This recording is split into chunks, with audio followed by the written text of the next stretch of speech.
welcome back again. I should be telling you that you should be calling me Mr. Welcome, and thank you. Okay, my name still remains Adenijadare, and I'm here with my wonderful friend Ojimaiwa, the Honorable. Once again, welcome to our program Face to Face. Unfortunately, I don't want to call it unfortunately. We want to really talk about a little thing, but before I say that, just in case you want to buy anything at all, you know that it's Jumia that is raining. Actually, getting all your things on Jumia. And please, if you want to be saver and you want to get discount on everything you got on Jumia, I'm going to be dropping my link down below. Just click it and you'll save with some little discount. Okay, I'm not here to sell Jumia here. I'm here to talk about the wonderful monarch that actually died last week. Thursday, I want to say, if I'm not very sure, you can actually tell me that. He was 83 years old. I actually reigned for 52 years. A wonderful man, very athletic, wonderful, great with history on all that. But after his death, a lot of things actually came out. This man called Chief Ifayemi, one of the traditionalists, came out emphatically and he said, I'm going to read that. He said, don't go near Alaafin's wife. They are in the palace for the next king. And he's actually speaking fire on that issue, and that's what we are going to talk about here. I even know that Alaafin's wife cannot be counted, and I don't want to say that he actually took after our wonderful King Solomon, but there has been 300 wives and 700 concubines. But here we cannot count his wife, and some people came in that palace saying that please don't go with those ladies that just married and all that. Anyway, let us continue here. Why will you say to that? The man is coming out and say, don't go near this wife, because we know that some of them are still young. What do you see to this matter? Actually, back in the days, it's natural that once a king passed away, automatically the incoming king inherits the wife of the late king. But you know, times are changing, civilization is coming in, and a lot of things, there's some tradition, there's some customs that we are trying to like modify so that it's going to favor everybody. Just the way you've said that there's some of the Alaafin wives that are still very young, some of them are still in their 20s, some are still in their 30s. So we now put them down into the palace, and naturally we know that there's some king that will come in. They won't want to automatically inherit these women in question, and we know why some of them are even older. Exactly, why some of them are even older, and we all know that body no be firewood. How bad for you? Now, if the spiritual conji now enters, and you now said they should not move closer to the Alaafin because is what is for the next coming Alaafin, what will happen to those women when they are when they are in spiritual conji? So is it not better to ask them, any one of them that want to remarry, let them go, free them. You're right.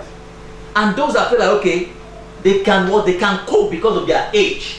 They know that okay, they don't need any service of a man anymore. There is no spiritual conji that will attack them in the night. Then they can stay in the palace. Something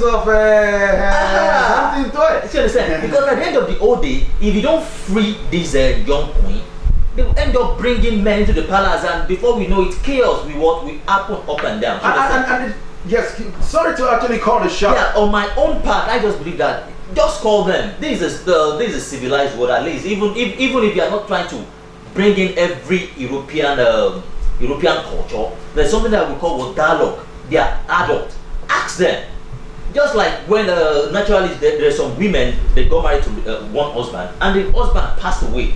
The wife, the family of the husband might call, come on, do you want to remarry or you want to stay in our house? They say, oh, I'm not ready to marry, I want to stay with you. Yeah, fine, ask them. If they want to stay, good. And if they want to go, then you let the normal some normal things they need to do to cleanse them so that any other suitor can take them. Then let them go. Okay, let them go. As Honorable have actually said that on that issue, I want to look at the moral aspect, the moral aspect, because we know that we know that Alaafin, the late Alaafin Adeyemi's secretary, we actually was involved in some of these women. If not, he has slept with all of them.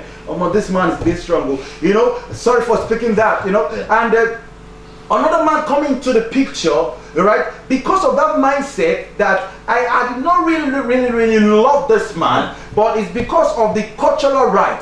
What do you think that will be happening to some of these young wives of Alaafin, knowing that they have to sleep with another man, not because they love this man literally, because of cultural pushing?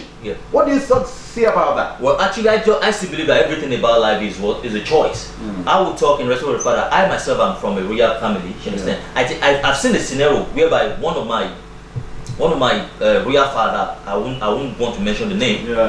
When he became the king, some family naturally they will bring their daughter that okay, they give it to the king.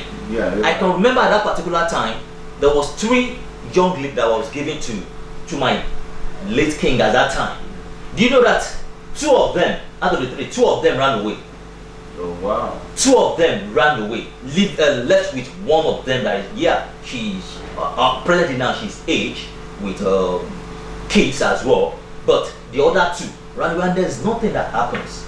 So it's still a choice.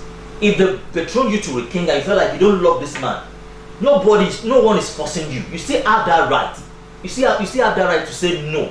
And you feel like okay, they want to force you. You can run away. You can run away. I'm not saying so, but I'm saying let's just be realistic with ourselves. Everything about life is still what? It's still about choice. Okay, now that you're talking about choice, so that we are not going to waste more time on that thing, on what we are talking about, so that our audience will actually understand what we are talking about there. Now, does it mean that this man called Chief Ifayemi with some other people that are involved with this decision are not really thinking well about the welfare of these wives? Because if they're actually thinking about, though we know that there is cultural rights, but there should be a consensus among them. Call these wives together. Who among you want to stay? We want to go. I think that should be. Is that what you're saying? Exactly. Okay. And that. What are you going to say about the next king?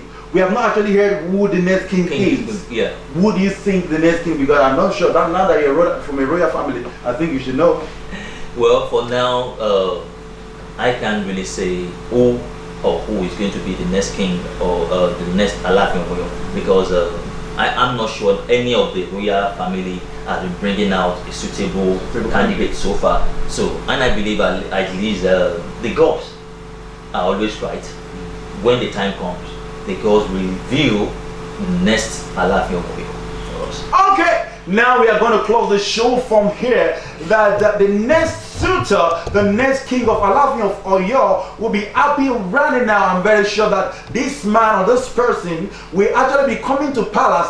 One or two of these ladies, and now that he knows that it's an express certificate to actually inherit these wonderful, sexy ladies, not to talk about mention the older ones. I'm giving respect for those ones there, but I will know that in the coming weeks, we are going to tell you what really happened. If sincerely they call these wives together to go or direct certificate to marry the person they don't love at all, we are going to know in the next coming days. My name still remains Adeni Jidare. I'm here with my wonderful friend. I will be seen from here. Bye-bye.